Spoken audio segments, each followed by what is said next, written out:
अज्ञानतिमिरान्धस्य ज्ञानञ्जनशलाकया चक्षुरुन्मिलितं येन तस्मै श्रीगुरुवे नमः। श्री चैतन्य चरितामृत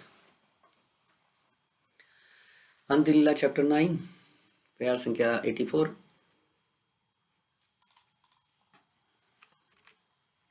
देव शून्य और एक अरूप अपरूप बात, महाप्रभु क्षेत्र छाड़ी या बिन अलालनाथ।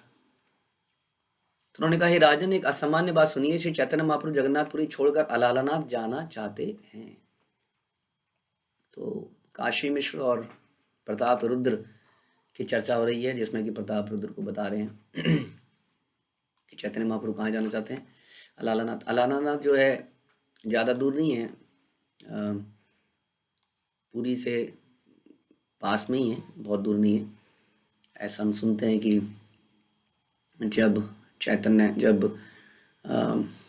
जगन्नाथ भगवान का ऑल्टर बंद होता है स्नान यात्रा के बाद 14 दिन के लिए, तो उस वक्त चैतन्य महाप्रभु अलालनाथ में जाकर दर्शन किया करते थे। और लोग आज भी वहाँ पर जाते हैं और वहाँ पर चैतन्य महाप्रभु का पूरा एक शिला में चैतन्य महाप्रभु लेट जाते हैं और पूरी शिला जो है गल जाती है उनके प्रेम से। वो पूरा शेप में हम भी आज भी चैतन्य महाप्रभु का शरीर इस प्रकार देख सकते हैं वहाँ पर अलालनाथ में। तो अलालनाथ जाना चाह रहे हैं। क्यों जाना चाह रहे हैं? क्योंकि उन्हें लग रहा है कि यहाँ पर भक्तों के संग में केवल भौतिक समस्याओं की चर्चा हो रही है। नोबडी इज टॉकिंग अबाउट, कोई बात नहीं कर रहा है कि कैसे शरणागति को बढ़ाया जाए, कैसे दैन्यता को बढ़ाया जाए। चर्चा हो रही है कैसे ये प्रॉब्लम हो गई, वो प्रॉब्लम हो गई, ये हो गया, वो हो गया। तो चैतन्य महाप्रभु ने कहा, ये जगह ठीक नहीं है, मुझे यहाँ से चले जाना चाहिए। तो ये बात काशी मिश्र ने बताई इनको राजा को। तो ये असामान्य बात लगी, ये बहुत बड़ी बात थी वाकई में, क्योंकि चैतन्य महाप्रभु प्राण थे सारे भक्तों के, उनका वहाँ से चले जाना मतलब प्राण छूट जाना। सुनी राजा दुखी हैला, पूछे लेना कारण, तबे मिश्र कहे तारे सब विवरण। इसमें एक बात और है कि जहाँ महाप्रभु जाएं वहाँ हम भी जा सकते हैं, लेकिन महाप्रभु नाराज होके जा रहे हैं, हमसे दूर जाना चाह रहे हैं। ये बात बड़ी दुखदायी है। तो जब राजा ने सुना कि चैतन्य महाप्रभु अलालनाथ में जा रहे हैं तो अत्यंत दुखी हुआ और इसके कारण पूछने लगा। तो काशी मिश्र ने सारी बात कह सुनाई। गोपीनाथ पटनाय के यबे चांगे चढ़ाईला, तार सेवक अब सब आसी प्रभु रे कहिला। उन्होंने कहा, जब गोपीनाथ पटनायक को चांग पर चढ़ाया गया तो उसके सारे सेवक चैतन्य महाप्रभु के पास आए, उन्हें बताने गए कि ऐसा सा हो गया, ऐसा हो गया है, उन्हें बचा लो, उन्हें बचा लो। सुनिया क्षोभिता हिला, महाप्रभु मन क्रोधे गोपीनाथ कैला बहुत भर्सन। यह सुनकर चैतन्य महाप्रभु मन में बहुत दुखी हुए, अत्यधिक दुखी हुए और क्रोध में आकर उन्होंने गोपीनाथ पटनायक की भर्त्सना करी।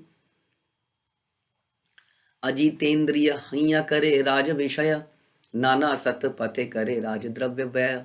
महाप्रभु ने कहा, चूंकि वह इंद्रिय तृप्ति के पीछे पागल रहता है, इसलिए वह सरकारी नौकर के रूप में कार्य करता है, किंतु वह सरकारी लगाव का व्यय विविध पाप कर्मों में करता है। जो वहां से जो उसको बताया गया वो नहीं करता, मतलब he does something else। ये बड़ा जरूरी है। ये भी जैसा हमने पहले भी सुना था कि हम एटलीस्ट नियमों के अंदर ही रहें, नहीं तो बहुत बड़ी बदनामी होती है।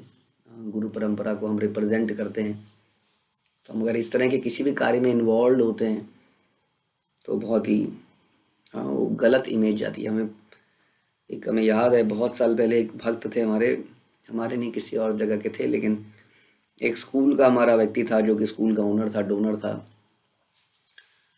तो उसने बड़ा निंदा करी। उसने फिर एक लाइव केस बताया कि हमारे एक भक्त थे जो फीस नहीं दे रहे थे, स्कूल की फीस तो नहीं दे रहे थे। वो आके बहुत वहाँ पे उन्होंने फीस मांगने पर बदतमीजी करी कि मैं ये कर दूंगा, मैं वो कर दूंगा, मैं इसको ले आऊँगा, मैं उसको ले आऊँगा। तो बड़ा तो यही कह रहा था कि मैं फीस ही तो मांग रहे हैं और क्या कर रहे हैं।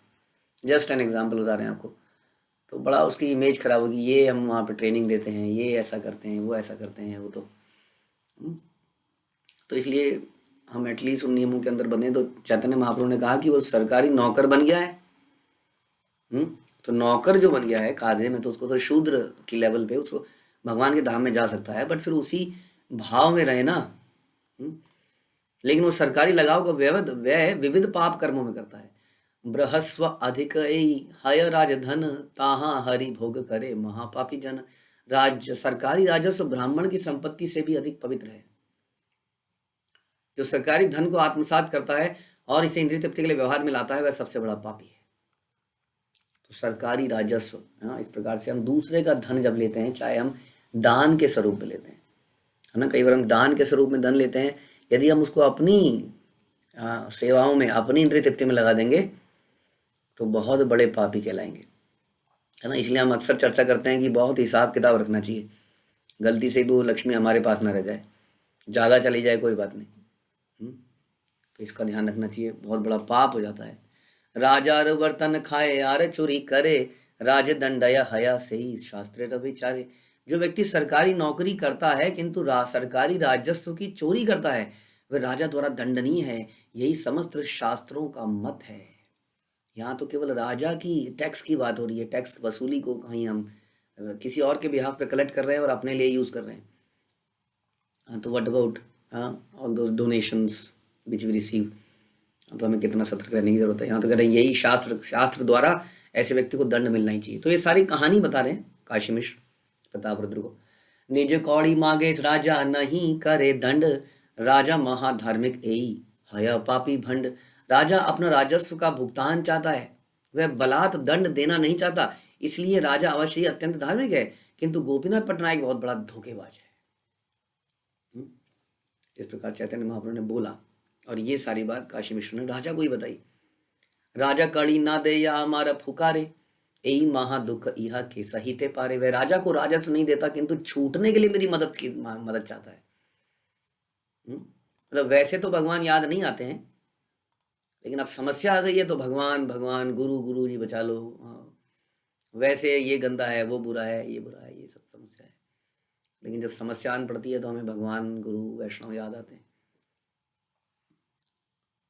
इसलिए कहते हैं कि यही अगर हम, जब हम सब स्थितियाँ अच्छी हैं, उस वक्त यदि हम उनकी शरण में रहें और उनके अनुसार जिए, तो फिर कभी ये स्थिति ही ना आए। जो आदमी कभी नहीं जाता, हाँ, वो दुख में चला जाता है। लेकिन वो दुख क्यों होता है? क्योंकि वो सुख में नहीं जाता है। जब सुख में नहीं जाता है तो क्या होता है? जब वो सुख में भगवान गुरु के पास नहीं जाता है तो नेचुरल टेंडेंसी होती है व्यक्ति की इंद्रिय तृप्ति करने की। जब शरीर स्वस्थ होता है तो आदमी इंजॉय करना चाहता है। जब दुखी होता है तो किसी बाबा, पीर, भगवान जो मिले, कहीं भी किसी के पास भी ले चलो, तो वहां जाना चाहता है। क्यों? क्योंकि जब वो सुखी था, जब शरीर स्वस्थ था, तब उसने उसको भगवान की सेवा में नहीं लगाया। इस कारण से पाप कर्म हुए, पाप कार्य हुए, उसका हमें फल मिलता है। तो यह बहुत ही पापमय कृत्य है। चैतन्य महाप्रभु कह रहे हैं यहाँ पर, मैं इसे सहन नहीं कर सकता। अलालनाथ याई तहाँ निश्चिंत रहीमु, विषयीर भाल मंद वार्ता ना सुनीमु। इसलिए मैं जगन्नाथपुरी छोड़ दूंगा और अलानाथ चला जाऊंगा, जहां मैं शांति से रहूंगा, भौतिकवादी लोगों की ये सब बातें नहीं सुनूंगा। हाँ, चैतन्य महाप्रभु ने थोड़ी समय पहले ही कहा, भलो न खाइबे भलो न फेरिबे, ग्राम में वार्ता ना करीबे, ग्राम में वार्ता ना सुनीबे। ग्राम्य वार्ता, प्रजल्प which is not related to Krishna, तो ये बातें ना तो मैं सुनूंगा ना बोलूंगा। ये भी बड़ा इंपॉर्टेंट है कि नहीं? अक्सर हम इसी के बारे में चर्चा करते हैं कि दो लोग जब मिलते हैं तो कुछ चर्चा तो करते ही हैं, नेचुरल है हमारे लिए बोलना। इसलिए हम उसकी बोलने की टेंडेंसी को रोक नहीं पाते। जो भी हमने आज सुना होता है कहीं पर, वो हम दूसरे को सुनाने लगते हैं, दूसरा भी उसको सुनने लगता है। तो इसलिए हम कृष्ण से रहित और बहुत सारी बातें करने लगते हैं। वैष्णव निंदा तो एक चीज है, चलो आप कहते हैं हम वैष्णव निंदा नहीं करते, निंदा नहीं करते तो बाकी चर्चाएं क्या वो अगेन वही हो गया, क्या वो शरणागति को बढ़ाने के लिए डिस्कशन है या दैन्यता बढ़ाने के लिए डिस्कशन है? क्या डिस्कशन है? अगर वो इन चीज का डिस्कशन भी नहीं है, तो अगर वो वैष्णव निंदा नहीं है तो भी वो गर्हित है। ये उन 6 चीजों में से है जो भक्ति को रोकते हैं। जैसे रूप गोस्वामी ने बताया, अत्याहार प्रयास प्रजल्प प्रजल्प प्रजल्प जहां बोला जाता है। तो इस प्रकार से ये भक्ति को समाप्त कर देता है, प्रजल्प, क्योंकि हमारे अंदर भौतिक भावनाएं, विचार पैदा करता है। और अल्टीमेटली धीरे धीरे ये हम समझ नहीं पाते हैं इस बात को, कैसे ये शरणागति को भी कम करता है, हर चीज़ को कम करता है। इसलिए प्रजल्प को वन ऑफ द उन उन आइटम्स बोला है। बड़ी छोटी सी आइटम लगती है, देखिए बहुत बड़ी आइटम नहीं लगती है है ना। अत्याहार, ये बहुत बड़ी आइटम लगती है। जरूरत से अधिक संग्रह ना करना, ये मुश्किल काम लगता है, क्योंकि संग्रह करने की हमारी टेंडेंसी है ही, हम चाहते हैं ज़्यादा से ज़्यादा इकट्ठा हो जाए, और ज़्यादा और ज़्यादा और ज़्यादा, फ्यूचर अच्छा जाएगा। ये फिलॉसफी थोड़ी मुश्किल है, लेकिन प्रजल्प तो बड़ी छोटी सी चीज़ लगती है, चलते फिरते बातचीत तो हो ही जाती है, कुछ कुछ मजाक हंसी हो ही जाती है। ये इतनी इंपॉर्टेंट है छोटी सी बात, तभी तो इसको इस जगह पे रखा गया है। तो चैतन्य महाप्रभु ने बोला यहाँ रहूंगा तो यही सब बातें सुनूंगा, यहाँ नहीं रहूंगा ताकि मेरे कान में ना जाए। तो हमें सिखा रहे हैं, भगवान हमें सिखा रहे हैं कि ये कितना इंपॉर्टेंट है, कैसे इससे बचा जाए। महाप्रभु बहुत ही कड़ा स्टेप ले रहे हैं। देखिए कोई ज़्यादा बड़ी बात नहीं हुई, अगर हम दूसरे एंगल से देखें तो कोई आदमी को फांसी की सजा हो रही है, उसको बचाने के लिए बोला है बस, और कुछ नहीं करा है। लेकिन चैतन्य महाप्रभु कह रहे हैं ये प्रजल्प हो रहा है यहाँ पर, क्योंकि जो व्यक्ति था वो व्यक्ति ठीक नहीं था, वो गुरु के प्रति सरेंडर नहीं था माना। हाँ, उसको बचाने की बात करो, उसको क्यों नहीं मिला, उसको ये मिल जाता, उसको ये हो जाता, उसके साथ ये हो जाता। हाँ, ऐसी कई लोग कहते हैं कि दीक्षा हो जानी चाहिए, दीक्षा हो जाती। सबसे पहले दीक्षा का मतलब समझना पड़ेगा। It does not make us qualified if, अगर हम इतने साल से हैं, क्या हम समर्पित हैं, क्या हम निर्देशन के अनुसार चलना चाहते हैं। कभी भी आप जब लगे कि मैं क्या दीक्षा के लायक हूँ, पर इतना सोचने की जरूरत है। कई लोग कहते हैं हम दीक्षा नहीं लेने के लायक हैं, तब हम उन्हें बोलते हैं कि नहीं आप हो, वो दैन्यता मानते हैं हम उसको। वो दिस इज गुड, लेकिन अपने आप को क्या सोचें, और जब दूसरे को रिकमेंड करें तो यही सोचें, क्या हम शरणागति नहीं है, टोटली नो प्रॉब्लम, बट क्या हम तैयार हैं कि हम अंडर द इंस्ट्रक्शन रहेंगे, गाइडेंस में रहेंगे। हम्म? समर्पण का भाव इसी से कम शुरुआत तो यहीं से होती है कि हाँ हम सुनेंगे, हम उसी मूड में रहेंगे जिस मूड में परंपरा है। हाँ, does it make us qualified कि अगर हम इतने सालों से इस्कॉन के अंदर हैं, नो, 5 सालों से हैं, 10 सालों से हैं, 15 सालों से हैं, नहीं। ऐसा तो बोला गुरु के प्रति अपराध, बल्कि उस व्यक्ति का जीवन समाप्त हो जाता है। ऐसे व्यक्ति को अगर हम दीक्षा दिला दें, क्यों? क्योंकि शरणागति है ही नहीं, भक्ति का बीज उसके डाला गया, जमीन बंजर है, बीज सड़ गया, खत्म हो गया सब। इसलिए हमें कम से कम ये शरणागति पैदा करनी चाहिए। तो ये शरणागति यहीं से है, जैसे चैतन्य महाप्रभु में सिखा रहे हैं यहाँ पर कि कैसे हमें इन चीज़ों के लिए सतर्क रहना है। द ओनली पर्पज इज, वही व्यक्ति करे जो कि भक्ति में आगे बढ़ना चाहता है, नॉट फॉर कि सबकी हो गई तो मेरी भी हो जानी चाहिए, ये टैग लग जाना चाहिए मेरे साथ भी, क्योंकि मैं ही बचाऊंगा। फॉर एग्जाम्पल, ये उसके लिए है जो इसी प्रोसेस में अपने आप को शरणागति होके टोटली इसी प्रोसेस में आना चाहता है। ध्यान रखिए, ये उन्हीं लोगों के लिए है जो जीवन के मूल्य को समझते हैं और उस मूल्य के अनुसार ही जीवन जीना चाहते हैं। अभी उस स्थिति में नहीं है, वो कोई प्रॉब्लम नहीं है, कहते प्रभु जी अभी तो हम ऐसी स्थिति में नहीं है, हम जानते हैं, मैं भी नहीं हूँ, लेकिन हम चाहते हैं ऐसा करना, that there is will to surrender. नहीं कर पा रहे हैं, उसके लिए अंदर से पछतावा है, जाते हैं, मिलते हैं, रिवील करते हैं, बताते हैं, डिस्कशन करते हैं, और धीरे धीरे इस भावना को बढ़ाते हैं। तो जिसके अंदर ये इच्छा है, हम उसकी बात कर रहे हैं, हम उसकी बात नहीं कर रहे हैं जो शुद्ध हो गया है। शुद्ध तो तभी होगा जब समर्पित होगा गुरु के प्रति। तो इसलिए जिसके अंदर ऐसी इच्छा भी है, तो यहाँ पर चैतन्य महाप्रभु हमारी परंपरा का मूड दिखा रहे हैं। जैसा हमने बताया कि भलो ना खाई बे, भलो ना फेरी बे, ग्राम में कथा ना कही बे, ग्राम में कथा ना सुनी।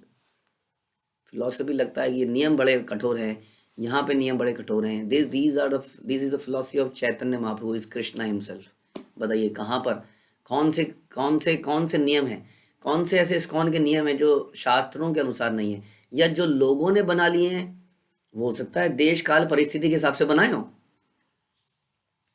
माना हम क्यों किसी को बोले कि किसने ऐसा क्यों किया, बट चैतन्य चरितामृत शास्त्रों को पढ़ने का उद्देश्य ये है, जब शास्त्रों को पढ़ें तो समझें हाँ ये है सही चीज़, ये फिलॉसफी है। और अगर हमारे यहाँ ऐसी नहीं होती तो let us discuss and implement that. हो सकता है कोई चीज़ आपने पढ़ी, आपको रियलाइज़ हुआ शास्त्र ऐसा कह रहे हैं, हाँ प्रभु जी वैसे तो मैं मूर्ख हूँ। ये भी बड़ा इंपॉर्टेंट है, क्योंकि हम मूर्ख समझ के ही जाएँ सीनियर के पास, लेकिन मुझे ये मैंने ऐसे पढ़ा, ऐसा लग रहा है, ऐसा शायद ऐसा होना नहीं चाहिए, इसको कैसे कर सकते हैं, बहुत ही पॉजिटिव फ्रेम के साथ, क्योंकि everybody is trying to improve. ये नहीं कि यहाँ तो ये नहीं है, यहाँ तो वो नहीं है, ऐसा क्यों है, ऐसा क्यों नहीं है। हम सब इसी पर्पज से यहाँ पर एकत्रित हुए हैं। यदि हमें लगता है कि शास्त्र पढ़ना भी जरूरी है, इसलिए कहते हैं क्योंकि शास्त्र आपको गुरु परंपरा की फिलॉसफी देते हैं, मूड देते हैं, ये एक पर्सन का नहीं है। इसलिए हम कहते हैं शिला प्रभुपाद बड़े कृपा पूर्वक हमें इनका ज्ञान दिया, बट ये ज्ञान परंपरा से चला आ रहा है। जब हम शास्त्र को पढ़ते हैं तो पूरी परंपरा का मूड समझ में आता है। नेक्टर ऑफ इंस्ट्रक्शन, भक्ति रसामृत सिंधु, है ना, ये रूप गोस्वामी कृत है। हाँ, कितने ग्रंथ हम पढ़ते हैं, हाँ, जो कि लिखे गए हमारे हमारे आचार्य द्वारा, उनके ऊपर टिप्पणियाँ लिखी गई हैं। कुछ ग्रंथ तो उन्होंने लिखे ही हैं, जैसे मैंने बताया नेक्टर में उपदेशामृत इत्यादि। तो हमें परंपरा के मूड का पता चलता है। फिर श्रील प्रभुपाद के परपट सारी परंपरा के तात्पर्यों को निचोड़ देते हैं, तो हमें समझ में आता है कि जो मुझे बता रहा है मेरा निर्देशक, वो अपने मन से नहीं बता रहा है, वो यहाँ से आई है, यहाँ से आई है, यहाँ से आई है। कितना कृपा है मेरे ऊपर कि कोई मुझे ऐसे बता रहा है। क्योंकि समझ में भी हमें तभी आता है जब कोई बताए। इसलिए खाली पढ़ने से भी काम नहीं चलेगा, क्योंकि हमारे अंदर इतनी डाइजेशन पावर नहीं है कि हम आचार्यों के तात्पर्यों को हजम कर जाएं। फिर हमें कोई हमारे सर पे आके उसको समझाता है। तो इस तरह से ये कंप्लीट चलता है। तो इसका मतलब ये, इन जब हम एक एक श्लोक पढ़ते हैं तो हमें समझ में आना चाहिए क्या मूल है। ग्राम्य कथा ना गई, कितना इंपॉर्टेंट होगा ये चीज़। महाप्रभु छोड़ के जा रहे हैं उस जगह को, जस्ट बिकॉज कि वहाँ पर ग्राम्य कथा हो रही है। Something which is not related to आत्मा की भगवान का सरेंडरेंस के ऊपर चर्चा नहीं है, कुछ और ही चर्चा करी जा रही है। फांसी पे चढ़ गया, ये हो गया, वो हो गया, आई एम गोइंग। तो हम भी जब साथ में बैठे तो हमेशा इसका ध्यान रखें। एत सुनी कहे राजा पाइया मने व्यथा, सब द्रव्य छाड़ो यदि प्रभु रहे न एथा। जब राजा प्रताप रुद्र ने सारी बातें सुनी तो उसके मन में बहुत वेदना हुई। उसने कहा गोपीनाथ पर जो भी बकाया है उसे मैं छोड़ दूंगा यदि चैतन्य महाप्रभु जगन्नाथपुरी में रहे तो। अब ये जो हैं, ये केवल चैतन्य महाप्रभु, इनको लगा कि कहीं ना कहीं मैं इसमें इन्वॉल्व हूँ। देखिए, जो दैन्य होता है, जो व्यक्ति बड़ा ही भक्ति में ऊंचा उठा होता है, उतना ही दैन्य होता जाता है। तो वो व्यक्ति सोचता है कि इसमें मेरी, अब एक बात तो ये हो सकती है, हाँ चैतन्य महाप्रभु ने यही तो कहा कि प्रताप रुद्र सही सही है, गोपीनाथ गलत है, व्हाट शुड आई डू, मैं इसमें क्या, मुझे क्या करना चाहिए, राइट। लेकिन उसके अंदर भी कहीं ना कहीं उनके मन में एक गिल्ट आ रहा है, मैं इन्वॉल्व हूँ, कहीं ना कहीं मैं राजा हूँ, मैंने वसूली करने के चक्कर में कुछ कर दिया, वो चांद पे चढ़ गया, लोग उनके पास गए, वो भी ऐसे वैष्णव गए, महाप्रभु को अच्छा नहीं लगा तो मैं ही इन्वॉल्व हूँ, उसका मतलब।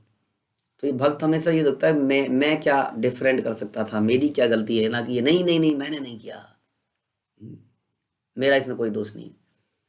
हर व्यक्ति के लिए जब व्यक्ति ऐसे सोचेगा, ये कहते हैं कि शरणागति की उच्चतम स्थिति है, और ये उच्चतम स्थिति हम देखते हैं भक्ति विनोद ठाकुर के सॉन्ग्स में।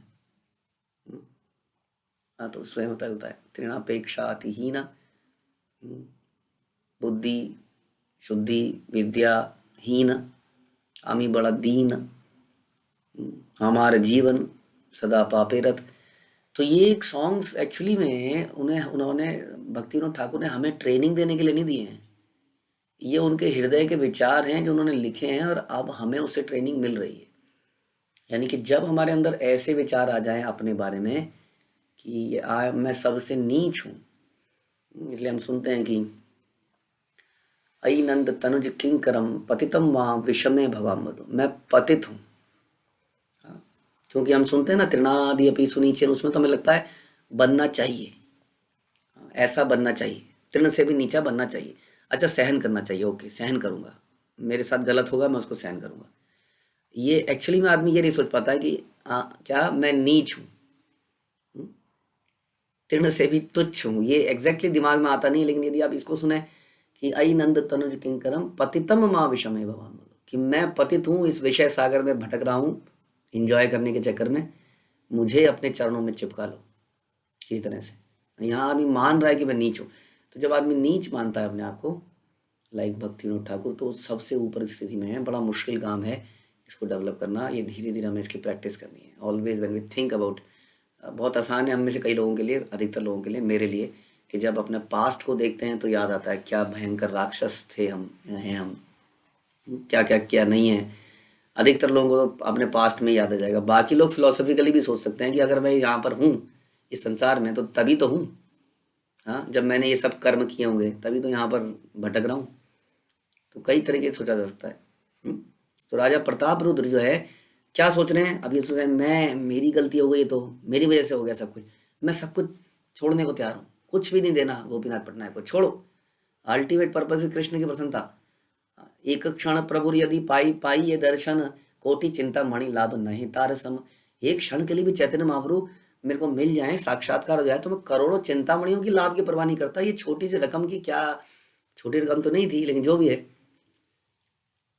उन्होंने कहा ये सारी रकम किसके लिए है, कौन भोगता है, जानते थे। तो उन्होंने कहा ये सब तुरंत छोड़ दूंगा मैं, ये सारी चीजें।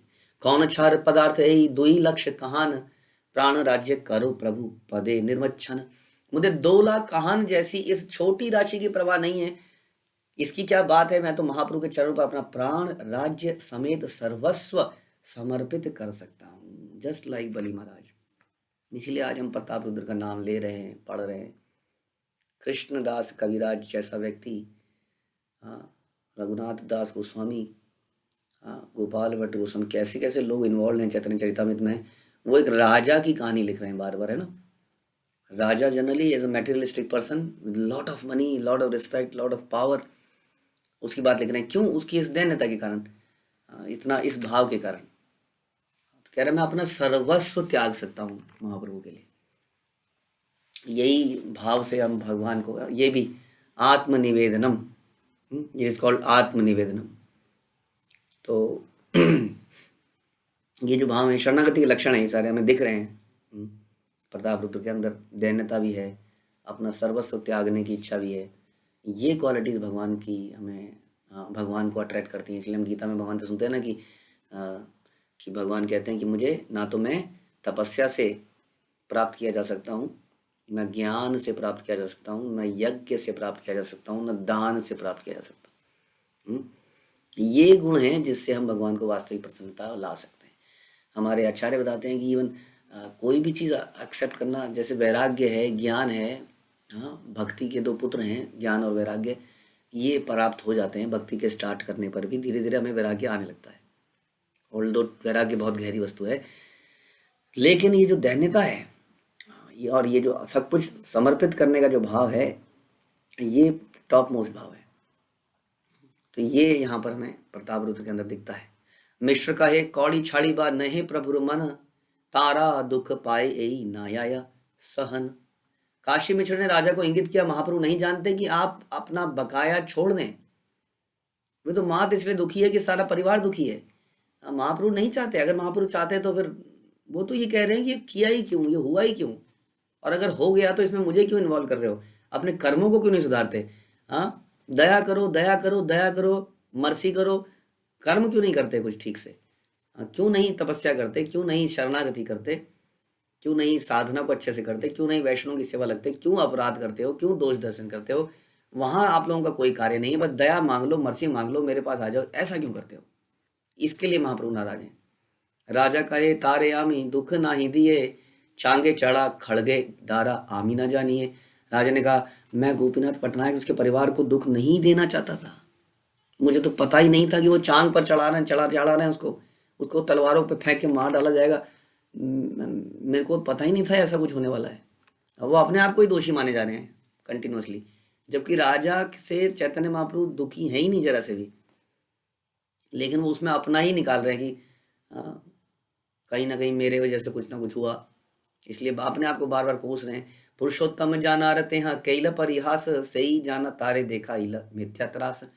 उसने पुरुषोत्तम जाना का परिहास किया, इसलिए राजकुमार ने दंड स्वरूप उसे त्रास देना चाहा था। अब सारी बात उन्हें पता लग गई थी कि मेरे बेटे के साथ उसने मजाक किया था।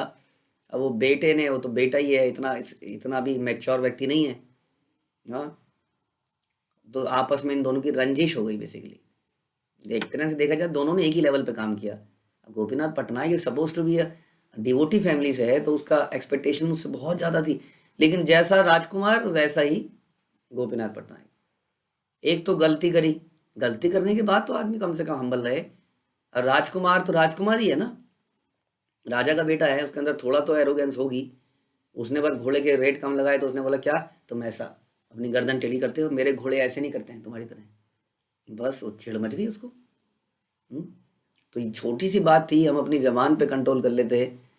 हाँ, जो हमारी जबान खट खट खट खट चलती है, जब निकलता है इसके अंदर से शब्द दूसरे के हृदय को चीर देती है। ताना सुनाना, अच्छे तरह से बोलना कहाँ आता है हमें? ये बड़ा इंपॉर्टेंट है ना। दैन्यता का एक लक्षण ही तो है, ये छोटा सा लक्षण है कि हमारी स्पीच, दैन्यता बहुत गहरा सब्जेक्ट है, लेकिन स्पीच हमारी कैसी होनी चाहिए जो किसी के तीर ना मारे।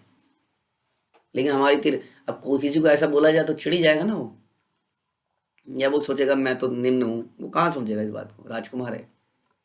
तो इन दोनों ने एक तरह से बचकाना हरकत करी और उसका ये रिजल्ट ये निकला। तुमी यहाँ प्रभु रे राखा, यत्न करी, एई मुई तहारे छाड़िनु सब कौड़ी। आप स्वयं चैतन्य महाप्रभु के पास जाइए काशी मिश्र, और यत्नपूर्वक उन्हें किसी तरह से जगन्नाथपुरी में रोकिए। मैं गोपीनाथ पटनायक का सारा कर्ज माफ करता हूँ, ये सब काम मैं निपटाता हूँ, आप चैतन्य महाप्रभु को तो रोकिए। मिश्र कहे कौड़ी छाड़ी बा नहे प्रभु रमन, कौड़ी छाड़ी थे प्रभु कदाचित दुखे मन। काशी मिश्र ने फिर से कहा गोपीनाथ पटनायक का कर्ज माफ कर देने से महाप्रभु और दुखी हो जाएंगे, क्योंकि ये उनका आशा ही नहीं है। उनको लगेगा ये देखो मेरी वजह से सब गलत हो रहा है, पापी को भी मेरी वजह से छोड़ा जा रहा है, क्योंकि वो संभव मेरे से रिलेटेड है। यही नहीं चाहते थे श्री कृष्ण कि मेरे जाने के बाद ये यदु जो करेंगे लोग कहेंगे ये तो यदुवंश कर रहा है। आज भी लोग कहते हैं ना जो यदुवंश के हैं, या कुछ लोग अपने आप को यदुवंश का मानते हैं, तो वहाँ पे हम तो भगवान के वंश के हैं, तो इसका मतलब जो हम कर रहे हैं वो सही हो गया, क्योंकि हम भगवान के वंश के हैं। तो भगवान नहीं चाहते थे, इसलिए उन्होंने खुद ही यदुवंश का सफाया करा। तो भगवान कभी नहीं चाहते ऐसा कि उनके बिहाफ पे, यानी कि डिवोटीज के ऊपर बहुत बड़ी जिम्मेदारी है, और बड़ी जिम्मेदारी। डिवोटीज बनना आसान नहीं है, बहुत बड़ी जिम्मेदारी है कि हम अगर हम कुछ करते हैं तो समाज के यद यद आचरयति श्रेष्ठा तत् तत् एवेतरा जना, लोग उसको फॉलो करते हैं जो समाज के ऐसे लीडर करते हैं। इसलिए केवल गुरु की जिम्मेदारी नहीं है, ये हम सब की जिम्मेदारी है कि हम ऐसा आचरण दिखाएं। ऐसा बिल्कुल ना करें जैसे गोपीनाथ पटनायक ने किया। पहले हम इस तरह के बेईमानी के कार्य ना करें। दूसरी बात, अगर बेईमानी के कार्य करें तो उसके बाद अपने आप को एकदम हम्बल बनाए, नीच माने, और हम हैं ही नीच, तो उसमें सोचने वाली कौन सी बड़ी बात है। हमने ये चर्चा करा। अदरवाइज कैसे हम इस संसार के अंदर हैं, डिवोटी बन गए तो हम अपने आप को शुद्ध मानने लगे, दिस इज रॉन्ग।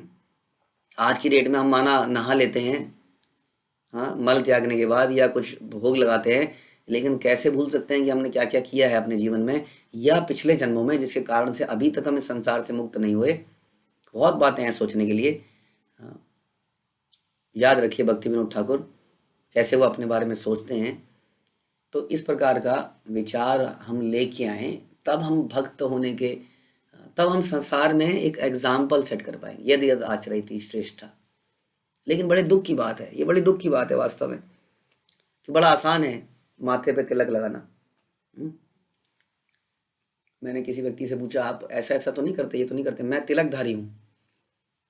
तिलकधारी तो सारे ही हैं, कथित है, सभी ने तिलक धारण किया है, लेकिन क्या हमने उस तिलक की जिम्मेदारियों को अपनाया है? ये बड़ी इंपॉर्टेंट बात है। भक्ति में हम अपराध सुनते हैं, एक अपराध है भौतिक आसक्ति बनाए रखना। हम तिलक लगाते हैं, माना हम कंठी पहनते हैं, और हम एकदम फैशनेबल होके घूमते हैं, तो क्या ये सही आचरण है? आप सोचिए, हम ये कपड़े भी ना पहने, क्या हम नहीं कह रहे कपड़े ना पहने, लेकिन क्या ये आचरण वो है जो लोग फॉलो करें? इसका मतलब भक्त बनना, शिष्य बनना एक बहुत बड़ी जिम्मेदारी का काम है। उसको हमें अपनाना पड़ेगा। हम ये नहीं कह सकते कि इतने नियम क्यों, यहाँ पर इतने नियम क्यों, क्योंकि इसी कारण हम बचे पाएंगे, अपने आप को बचा पाएंगे। आचरण, बेस्ट आचरण सबके सामने रख पाएंगे। तो ये बड़ा जरूरी है। चैतन्य महाप्रभु क्यों दुखी होंगे कर्जा माफ करने के कारण के लिए? क्योंकि एक तो भक्त लोग गलती कर रहे हैं, और फिर जाते हैं हमारे सिस्टम के पास, इस्कॉन डिवोटीज, जो कि मुझे हमें बचा लें उस समस्याओं से, जिससे कि जिसमें हम अपने कर्मों की वजह से गिरे। तो समाज में एक बहुत नेगेटिव इमेज जाती है। लोग कहते हैं ये है भक्त, तो इससे अच्छे तो हम ऐसे ही ठीक हैं। तो ये चैतन्य महाप्रभु करें। अगर तुमने कर्जा माफ कर दिया तो क्या होगा? चैतन्य महाप्रभु और ज़्यादा दुखी हो जाएंगे। तो महाप्रभु को सुखी करना है तो क्या करा जाए? अपने आचरण को ऐसा बनाया जाए, क्योंकि हमारा पर्पज़ ये भी नहीं है कि हम दीक्षा ले लें। हमारा पर्पज़ है कि हम शरणागति होकर सेवा करें, अपने आचरण को बिल्कुल बदल दें, दैन्यता अपनाएं। ये हमारा अल्टीमेट पर्पज़ है। भगवान के धाम में जाके उनकी प्रेममयी सेवा करें। वो बहुत दूर का अभी गोल है, उससे पहले छोटे छोटे गोल हैं बहुत सारे, उनको अपनाना पड़ेगा। तो इसलिए यहाँ पर बड़ा ही अच्छा प्रसंग ये चल रहा है, जिसमें समय ये पता चलता है कि छोटी छोटी बातें कितनी इंपॉर्टेंट है। महाप्रभु इग्नोर नहीं कर रहे हैं इस बात को। इससे पहले भी हमने छोटा हरिदास की कहानी सुनी थी, है कि नहीं? छोटा हरिदास जिसने केवल थोड़ा सा चावल ले लिया था एक स्त्री से, वो ब्रह्मचारी थे। महाप्रभु ने इतना ज़्यादा दंडित हुए वो व्यक्ति कि उन्होंने आत्महत्या करी अंत में, अल्टीमेटली। और चैतन्य महाप्रभु ने कहा ठीक है, मैं क्या करूं। यानी कि छोटी छोटी बातें बड़ी इंपॉर्टेंट है। जैसे यहाँ गोपीनाथ पटनायक के एग्जाम्पल से हम दिख रही, कितना बड़ा बवाल हो चुका है। संसार में लोग बहुत सारे पापी हैं, पाप कर्म कर रहे हैं, कम से कम वो भक्त नहीं है तो तब तक उतना भी ठीक है ना। अब भक्त होके कर रहे हैं तो बड़ी समस्या है, क्योंकि संसार में लोग फिर उसी इमेज को देखते हैं। और फिर पता क्या होता है, जैसे मैं आपको बता रहा था, मेरे से एक, मैं ये रियल घटना बता रहा हूँ आपको, कि एक भक्त मेरे से कुछ साल पहले बोले कि प्रभु जी वहाँ पे तो सब लोग फर्स्ट शो देखते हैं, फ्राइडे शो, भक्त देखते हैं प्रभु जी, आप इतना मना करते हो, मॉल नहीं जाना है, ये नहीं करना है, वो करना है, वो शो देखते हैं मूवी का, तो मूवी नहीं देखनी चाहिए क्या? भक्त भक्त मूवी नहीं देखिए, कौन सा नियम है? चौथा नियम है, पांचवा नियम है? ये तो कहीं नियम नहीं लिखा, कहीं प्रभुपाद ने भी नहीं लिखा किसी कई जगह पर। लेकिन क्या लिखा है प्रभुपाद ने, क्या लिखा है भगवान ने, उसकी फिलॉसफी को समझिए ना। एक एक चीज़ थोड़ी लिखी जाएगी। हाँ, कि आप पैर ऐसे बढ़ाना है, हाथ ऐसे उठाना है, ऐसे थोड़ी लिखा जाएगा। तो ये समझने का बात है। तो लोग फिर क्या करते हैं, एक व्यक्ति ने मूवी देखी तो दूसरे ने, हाँ ये तो देखी जा सकती है। एक व्यक्ति ने बाहर खाना शुरू किया, चाट पकौड़ी, चाट पकौड़ी में लहसुन प्याज थोड़ी है प्रभु जी। हाँ, गोलगप्पे में क्या लहसुन डला हुआ है, प्याज डला हुआ है? लेकिन आपने खाया, आपको खाते हुए दूसरे भक्त ने देखा, अरे यार यही तो एक कमी थी, मुझे लगता था सब ठीक है, बस ये गोलगप्पे। हाँ, तो उसने भी खाना शुरू किया। आगे आने वाले पीढ़ियों ने सोचा ये तो करा जा सकता है, और वो नियम बन गया। इसलिए हम कहते हैं ग्रंथों को पढ़ना चाहिए, तो समझ में आएगा कि हमारे आचार्य क्या चाहते हैं। ये छोटी सी घटना इतनी बड़ी बन चुकी है इस वक्त कि भगवान जाने को तैयार है। तो हम भी इसको ऐसे ही समझें। हरे कृष्णा। शिल प्रभुपाद की जय। श्री चैतन्य चरितामृत की जय। श्री कृष्णदास कविराज की जय।